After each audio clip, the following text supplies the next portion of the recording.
Assalamualaikum warahmatullahi wabarakatuh. Kembali lagi bertemu dengan saya. Semoga teman-teman semua tidak bosan-bosan ya. Jadi pada kesempatan yang berbahagia ini, dan semoga kita selalu bahagia, saya akan sedikit sharing kepada teman-teman semua, yaitu tentang berkaitan dengan kota Jepara. Mungkin teman-teman semua mengenal Jepara itu sebagai kota ukir ya, karena memang semuanya itu Jepara kota ukir dan Jepara Bumi Kartini. Dan pada kali ini yang kita bahas adalah berkaitan dengan Islam, yaitu sejarah Islam di Kabupaten Jepara. Mungkin agak asing untuk teman-teman semua yang bukan dari Jepara, jadi saya akan sedikit menjelaskan dan juga sharing kepada teman-teman semua tentang Islam di Jepara. Sebelumnya perkenalan, kalau teman-teman semua belum kenal, karena ada pepatah tak kenal maka tak sayang ya.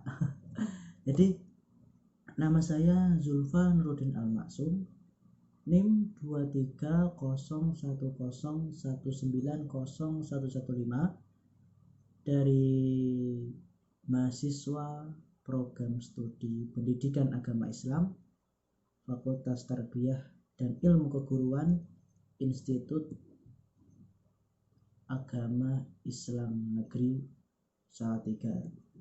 Dan juga sekaligus video ini juga saya buat sebagai pemenuhan tugas atau untuk tugas daripada Makul Media Pembelajaran PAI yang diampu oleh Bapak Guntur, Bapak dosen Guntur. Nah, dari itu untuk selanjutnya saya akan memimpin lewat voice note karena ada sedikit ilustrasi dari yang saya jelaskan.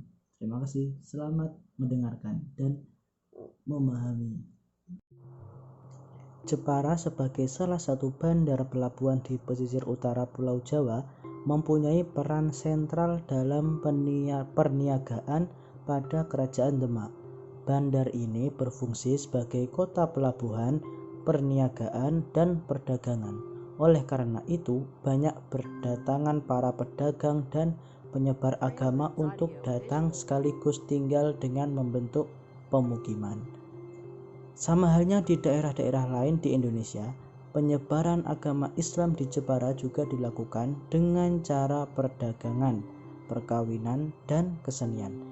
Islamisasi melalui jalur dagang sudah jelas berjalan dengan adanya Jepara sebagai kota dagang yang mengakibatkan terjadinya interaksi antara pedagang Islam dan para penduduk pribumi. Jalur perkawinan ditandai dengan kawin campuran antara Ratu Kalinyamat dengan Sunan Hadirin yang berasal dari keturunan Cina. Sedang lewat kesenian ditandai dengan banyaknya ornamen pada Masjid Mantingan yang menjadi karya estetik sangat tinggi. Ratu Kalinyamat sebagai keturunan Sultan Demak ketiga mempunyai peran yang cukup menentukan dalam perkembangan perekonomian sekaligus penyebaran Islam di wilayah Jepara. Menurut dengan Tom Pierce bahwa pelabuhan Jepara sebagai bandar transit bagi kapal-kapal yang akan ke Jawa dan Maluku. Selain sebagai pusat penyebaran Islam dan pusat perdagangan, Jepara juga sebagai basis militer armada laut untuk menyerang Portugis di Malaka. Dengan berkembangnya pelabuhan Jepara sebagai pengekspor beras, Jepara mempunyai hubungan yang sangat erat dengan bandar-bandar di wilayah Jawa Timur dan Jawa Barat, Malaka, Palembang, dan Maluku. Hubungan itu tidak hanya sebatas pada perdagangan, tetapi juga pada pengiriman para mubalik atau penyiar Islam dan armada perang untuk membantu Malaka mengusir penjajah Barat.